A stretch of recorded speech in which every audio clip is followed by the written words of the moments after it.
Aujourd'hui encore, Seigneur, tu nous donnes l'occasion de parler de ta volonté, de parler de tes préceptes, de tes lois, de tes ordonnances, de ta parole, qui éclaire, qui édifie les hommes sur ta volonté et qui accomplit beaucoup plus encore, Seigneur, de choses dans la vie des hommes, tels que les miracles, les guérisons, l'encouragement, l'élévation au Père éternel, la délivrance, l'affranchissement et même cette parole qui est donnée pour donner la vie éternelle. Merci, Seigneur, que cette parole puisse donc atteindre les cœurs, même les cœurs les plus endurcis, et amène ces cœurs au Père éternel à recevoir la parole, mais surtout à la mettre en pratique. Sois loué et béni dans le nom de Jésus. Amen. Amen. Bien-aimés, nous parlons aujourd'hui de la parole sortant du livre d'Hébreux, chapitre 12, versets 18 à 29.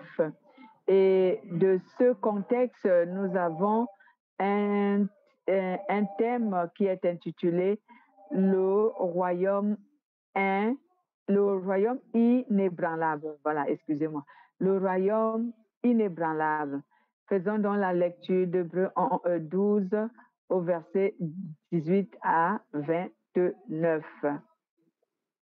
Vous ne vous êtes pas approché d'une montagne qu'on pouvait toucher, qui était embrasée par le feu, ni de la nuée, ni des ténèbres, ni de la tempête, ni du retentissement de la trompette, ni du bruit des paroles, tels que ceux qui l'entendirent demandèrent qu'il ne leur fût adressé aucune de plus, car ils ne supportaient pas cette déclaration. Même si une bête touche la montagne, elle sera lapidée. Et ce spectacle était si terrible que Moïse dit, je suis épouvanté et tout tremblait, et tout tremblant. Mais vous vous êtes approchés de la montagne de Sion, de la cité du Dieu vivant, la Jérusalem céleste, des myriades qui forment le cœur des anges, de l'assemblée des premiers-nés, inscrits dans les cieux, du juge qui est le Dieu de tous des esprits, de tous, des esprits des justes parvenus à la perfection, de Jésus qui est le médiateur de la nouvelle alliance et du sang de l'aspersion, qui parle mieux que celui d'Abel. Gardez-vous de refuser d'entendre celui qui parle, car si ceux-là n'ont pas échappé, qui refusèrent d'entendre celui qui publiait les oracles sur la terre, combien moins échapperons-nous si nous nous détournons de celui qui parle du haut des cieux.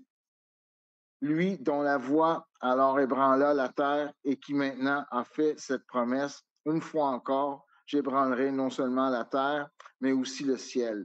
Ces mots, une fois encore, indiquent le changement des choses ébranlées comme étant faites pour un temps, afin que les choses inébranlables subsistent.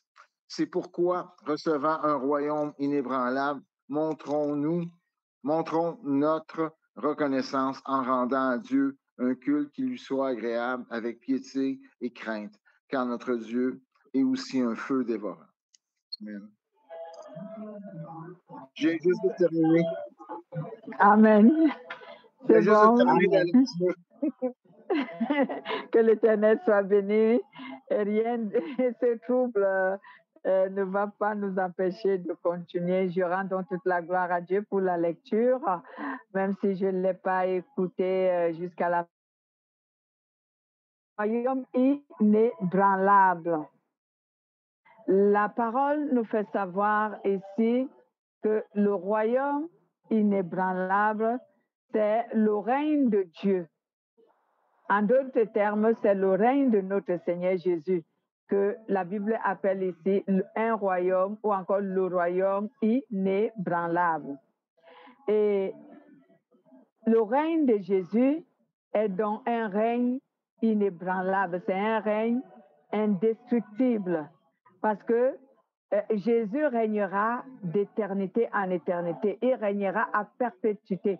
Et il régnera sur qui? Jésus régnera sur toutes choses. Il régnera sur tout être.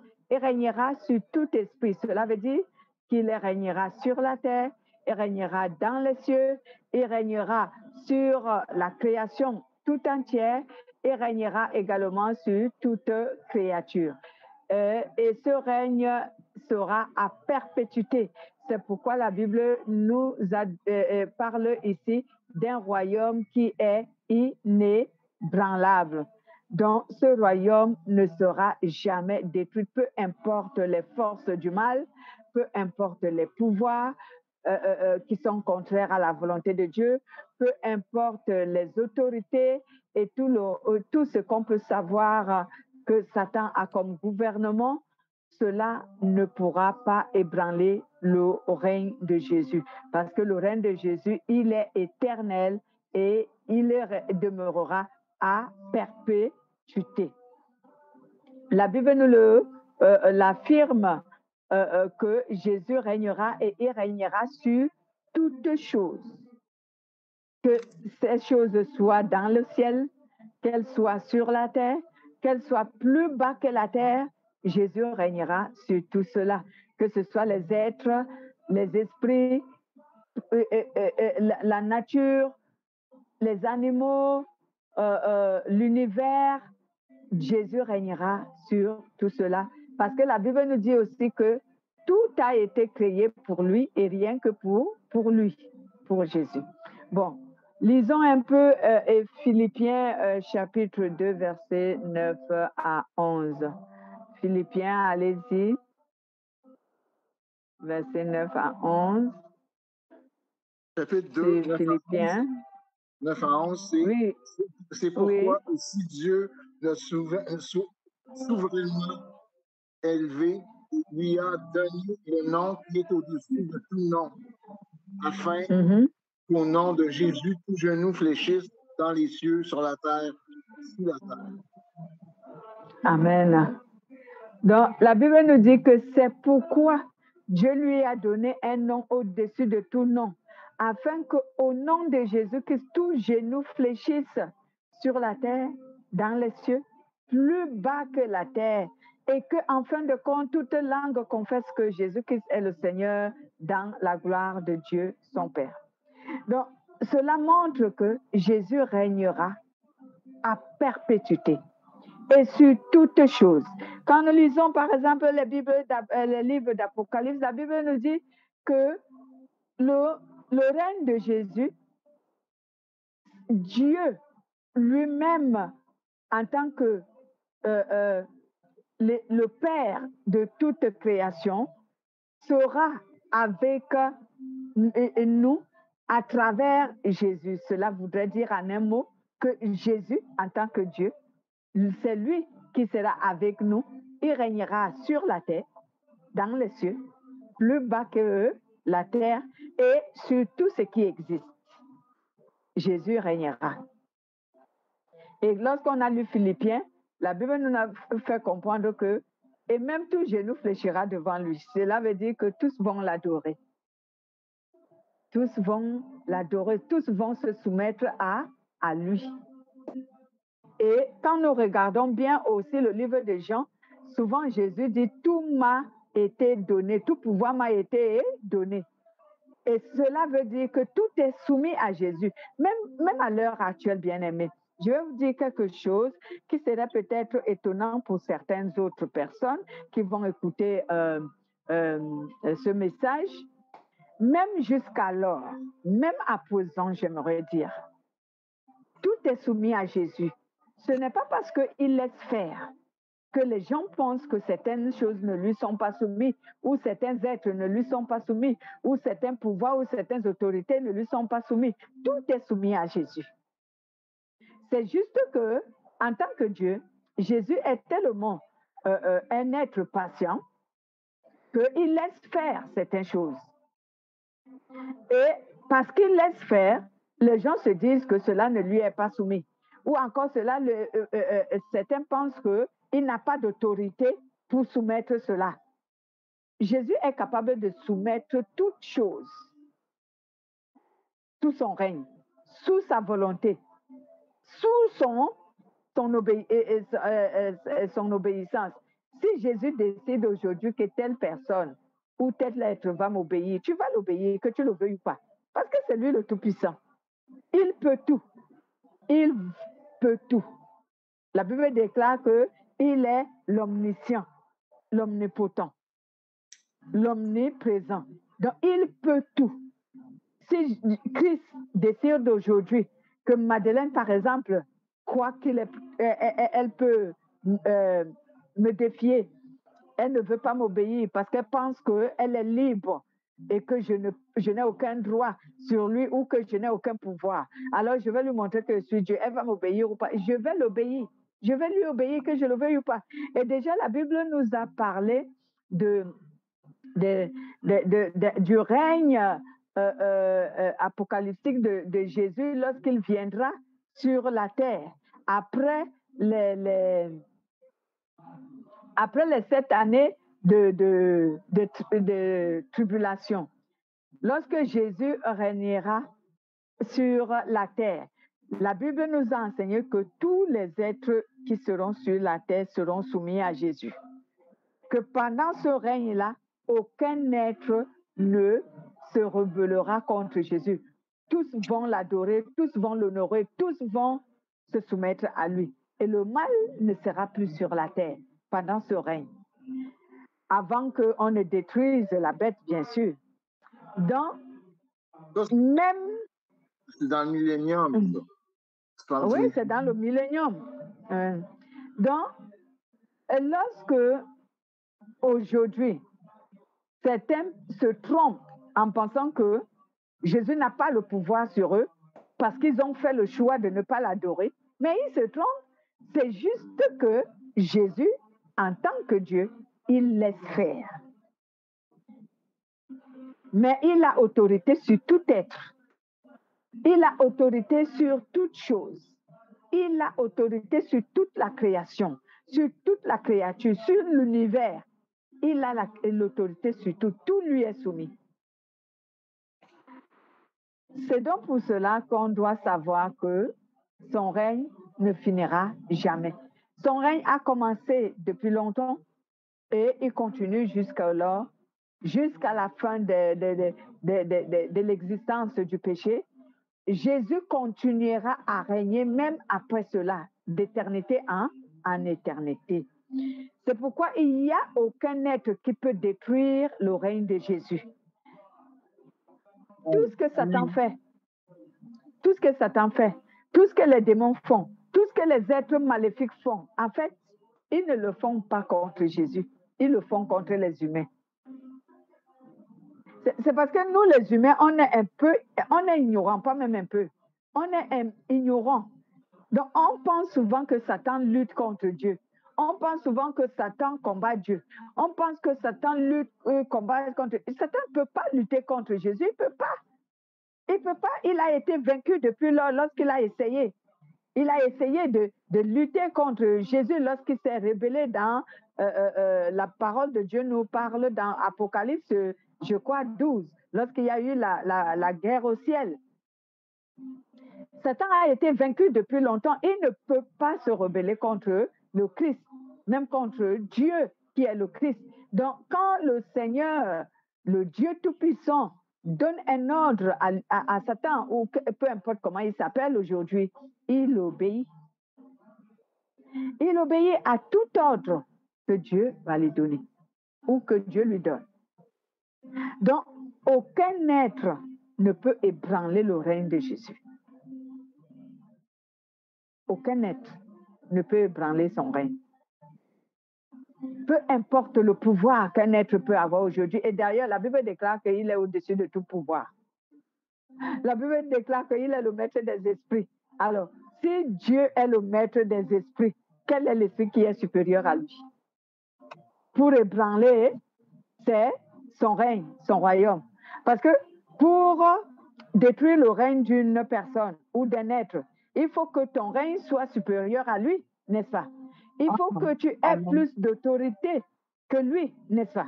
Il faut que tu sois son supérieur pour l'ébranler. Mais si tu n'es pas le supérieur de Jésus, ton règne n'a pas d'autorité ni de pouvoir plus que celui de Jésus. Comment tu feras pour ébranler son royaume? C'est pour cela qu'aucun règne, aucune autorité, aucun être ne pourra ébranler le royaume de Dieu. Encore moins le règne de Jésus. Aucun ne pourra le faire. C'est donc pourquoi, bien aimé, cette parole veut nous interpeller en nous faisant comprendre que nous qui avons cru en Jésus et qui savons que au-dessus de Jésus, il n'y a pas d'autre Dieu, il n'y a que lui qui est le seul et l'unique vrai Dieu, supérieur et maître de tous. Alors, la parole qui nous invite à rechercher le royaume des cieux et à observer tout ce qu'il faut pour accéder à ce royaume, lorsque nous l'écoutons, ne l'ignorons pas. C'est ce que ce contexte veut nous faire comprendre. Que n'ignorons pas cette parole comme l'exemple des enfants d'Israël qui ont ignoré les consignes que Dieu leur donnait dans le désert à travers Moïse et ils ont péri dans le désert. Ils ne sont pas entrés à Canaan. Parce qu'aujourd'hui, la plupart des humains, lorsqu'on les parle de Dieu, ils ignorent. En fait, ils ne veulent pas. Certains se disent que c'est un conte qu'on raconte aux gens. Et même les gens blasphèment en disant la Bible a été écrite par les hommes, donc ce n'est pas la parole de Dieu. Donc ils ne veulent pas croire. Mais ils auront une très mauvaise surprise comme les enfants d'Israël. Les enfants d'Israël qui étaient même plus croyants que certaines personnes aujourd'hui. Parce qu'eux, ils savaient quand même que Dieu existait. Il a fait beaucoup de miracles au milieu d'eux pour leur attester son existence et sa présence. Pour leur attester son amour, il a fait beaucoup de choses. Et ils savaient même malheureusement pour ceux-là, beaucoup ont été rebelles dans le désert. Incrédules même. Ils n'ont pas voulu croire à Dieu. Ils n'ont pas voulu croire à ce Dieu qui les a fait sortir de l'Égypte à main puissante, donc avec une arme puissante qu'on appelle la parole. Il les a fait sortir de l'Égypte. Et ils se sont mis à douter de lui qui ne pouvait pas les faire entrer à Canaan. Mais franchement, nous sommes vraiment incrédules les humains. Quelqu'un qui te fait sortir de l'esclavagisme, qui te fait sortir de la servitude qui a duré 450 ans. Il vous a fait sortir, il vous a libéré de cette servitude. Et c'est vous faire entrer à Canaan qui va le dépasser. Voilà comment le diable a l'habitude de nous tromper aujourd'hui. Parce que ces gens-là, nous ne sommes pas mieux que les enfants d'Israël d'autrefois qui sont tombés dans le désert. Nous aussi, nous sommes pareils. Dieu fait tant de choses dans nos vies pour nous démontrer son existence, pour nous démontrer son amour, sa puissance. Mais jusque-là, nous doutons souvent lorsque quelque chose devient compliqué. On doute. Et c'est pour cela que certains, même ceux qui se disent chrétiens, peuvent rater leur accès dans le royaume de Jésus, leur accès dans le règne de Jésus.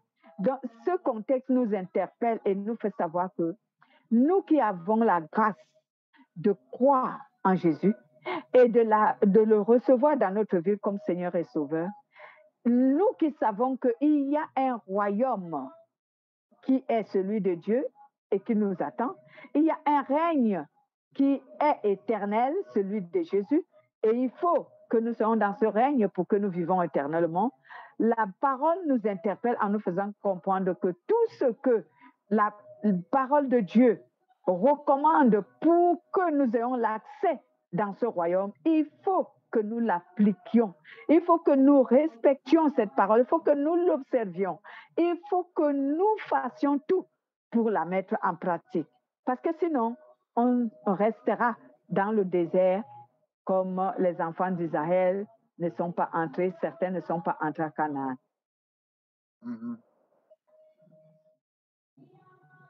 Bien que cette parole nous parle de la rébellion des enfants d'Israël dont Dieu avait demandé qu'ils montent vers le mont Sinaï et qu'il allait les parler, en fait, le seul contexte, c'est que ne soyons pas incrédules. Cette parole nous appelle à ne pas être incrédules. Parce que le manque de foi est une incrédulité.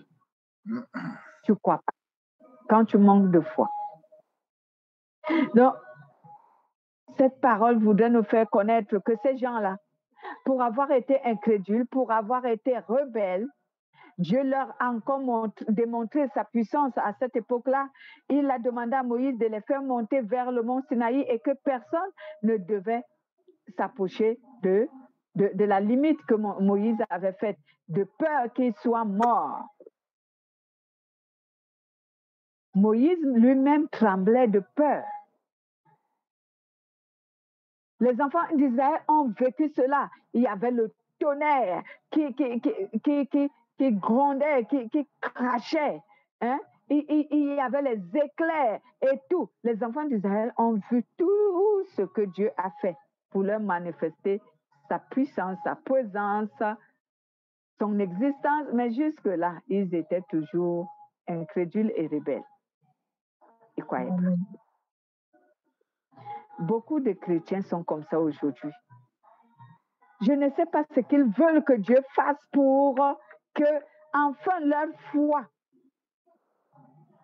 demeure éternelle, pour que leur foi demeure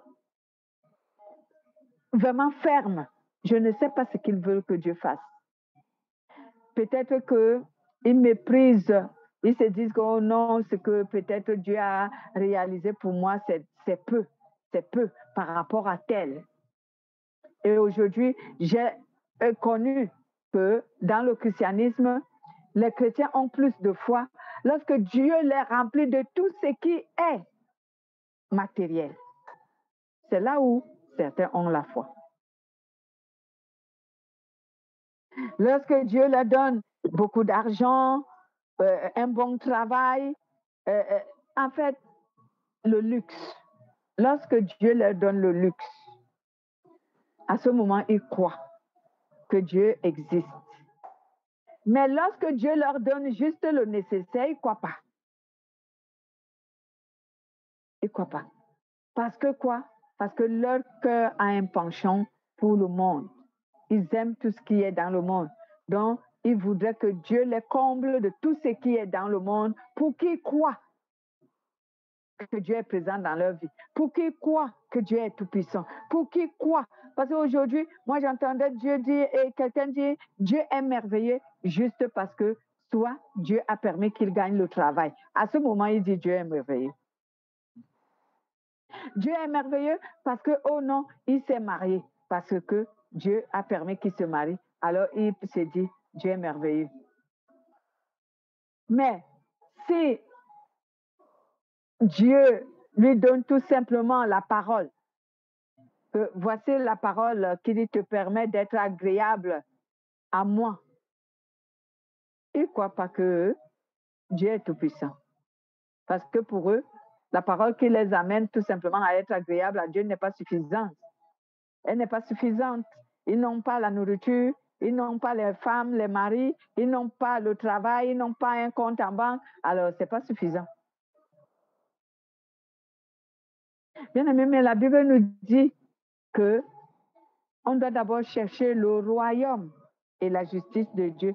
Et au-dessus de cela, Dieu va nous donner ce dont nous avons besoin sur la terre. Cherchez premièrement le royaume et la justice de Dieu. Et toute chose suivra par après. Mais non, nous, on veut d'abord toute chose. C'est le royaume de Dieu et la justice de Dieu qui suit par après. Nous, on inverse la parole. On inverse la parole. Donc, bien aimé, toute personne qui va ignorer la parole qui l'invite à observer les préceptes, la volonté de Dieu, pour qu'il ait accès dans le règne éternel de Dieu, dans le royaume inébranlable de Jésus-Christ, cette personne-là bien aimé, elle ne va pas entrer à Canaan. Cela veut dire qu'elle va rater l'enlèvement. Cette personne va rater l'enlèvement. Elle ne sera pas parmi les enlevés. Et nous-mêmes, nous savons la tribulation de 7 ans qui viendra pour ceux qui auront raté l'enlèvement. Comment feront-ils pour s'en sortir? Ce serait compliqué. Dieu voudrait que tous nous soyons parmi le premier enlèvement pour ne plus souffrir lors de cette année de tribulation. Donc, je prie vraiment Dieu qu'il en soit le cas pour tous ceux qui écoutent cet enseignement. Qu'ils fassent tout ce qu'ils peuvent pour qu'ils obtiennent l'accès dans le royaume inébranlable de Dieu. Qu'ils soient dans le règne de Jésus pour ne plus vivre la souffrance qui est dans le monde, puisque Dieu mettra même un terme à toute souffrance. Il a dit dans Apocalypse 21, il a dit, je suivrai toute larme de vos yeux. Cela veut dire qu'il n'y aura plus de souffrance lorsque viendra la fin. Donc, c'est à peu près une exhortation que ces derniers mots que l'auteur du livre Hébreu a écrit sur le verset 18 à 28 du chapitre 12. Il nous interpelle à ne pas fermer nos cœurs contre la parole de Dieu, à ne pas rejeter la parole de Dieu, à ne pas l'ignorer, mais à se soumettre à cette parole et à la mettre en pratique afin que nous gardions notre relation avec Dieu pour que cela nous aide à obtenir la vie éternelle. Parce que c'est lorsque j'observe la volonté de Dieu, c'est lorsque je fais ce que la parole de Dieu m'ordonne, que je conserve ma relation avec le Saint-Esprit et il ne me quittera pas. Parce que j'obéis, parce que je fais ce qu'il me demande. Alors le Saint-Esprit va demeurer avec moi jusqu'au jour de l'enlèvement ou alors jusqu'au jour de ma mort. Le Saint-Esprit va demeurer avec moi. Et si je meurs dans cet état de l'Esprit Saint, alors j'irai dans le repos de Dieu attendre l'enlèvement. Je ne perdrai pas l'accès dans le royaume de Dieu. Lorsqu'on meurt en Christ, on a obtenu l'accès dans le royaume de Dieu. Eh oui, quand on meurt en Christ, on a déjà l'accès dans le royaume de Dieu. C'est pourquoi ceux qui meurent en Christ sont sauvés. C'est nous qui restons vivants qui sommes encore inquiets. Est-ce que jusqu'à la fin, je tiendrai? Je tiendrai dans l'obéissance, dans la sainteté, la pureté, dans la justice, l'amour, est-ce que je serai toujours fidèle et soumis à Dieu, loyal à Dieu? Est-ce que je ferai toujours sa volonté jusqu'à? Parce que c'est nous qui restons vivants, qui sommes exposés à la tentation. Ceux qui sont morts en Christ sont sauvés, bien-aimés. Eux, ils n'ont plus d'inquiétude. Mais c'est nous qui sommes vivants qui devons vraiment nous inquiéter. Avec toute la tentation qui est dehors, la séduction, vais-je tenir ferme jusqu'à la fin? Seigneur, prends pitié. Donc, demeurons donc dans la volonté de Dieu, nous qui avons cru en Jésus, et n'ignorons pas la parole, même si la parole vient nous juger. Acceptons-la comme je prêchais une fois. Accepte la parole, même si elle te juge, même si elle te condamne, même si elle te dépouille, accepte-la. C'est la bonne parole, celle qui condamne tes actes, celle qui juge tes actes, ton comportement, ta conduite, celle qui te dépouille de ton mauvais caractère, ton mauvais comportement, celle qui te dépouille de tes secrets. C'est elle qui est la vraie parole, parce que c'est elle qui va t'affranchir. Tu connaîtras la vérité et la vérité t'affranchira. C'est la vérité qui dépouille. C'est la vérité qui nous déverse, nous fait voir nos fautes. Une parole qui n'est pas la vérité ne te fera pas voir ta mauvaise conduite. Excusez-moi. J'irai pas trop loin, bien-aimé. C'était ça notre message. C'est très bien. C'est juste pour nous interpeller. Amen. À ne pas perdre notre sainteté, mais à garder notre sainteté. Toute parole qui nous interpelle à la sainteté, qui voudrait qu'on demeure obéissant, soumis et fidèle à Dieu, c'est cette parole qui est vraie. Acceptons-la parce que c'est elle qui nous donne accès dans le royaume de Dieu. Amen. Voilà. Amen. Est-ce qu'il y aurait des interventions? De mon côté, non. Hein. D'accord. OK. Alors, Cindy, remercie le Seigneur, clôture notre réunion avec la prière. Seigneur, je te bénis pour ta parole que tu nous as donnée. Ça va parler à nos cœurs, à nos âmes, Seigneur. Oui, Père éternel, nous reconnaissons que ton règne, il est absolu. Nous reconnaissons que tu es tout puissant et que tout est soumis. C'est pourquoi encore, Père éternel, nous bénissons ton nom et nous prions que tu affermisses encore notre foi, afin qu'en toute chose, Seigneur, nous regardons à ta souveraineté et à ta suprématie qui est sans fin. Que ton Amen. nom soit élevé, que ton nom soit glorifié, dans le nom de Jésus-Christ. Amen. Amen. Bon dimanche et soyez abondamment bénis. Amen. Bonne nuit, Cindy. Bonne nuit, bisous.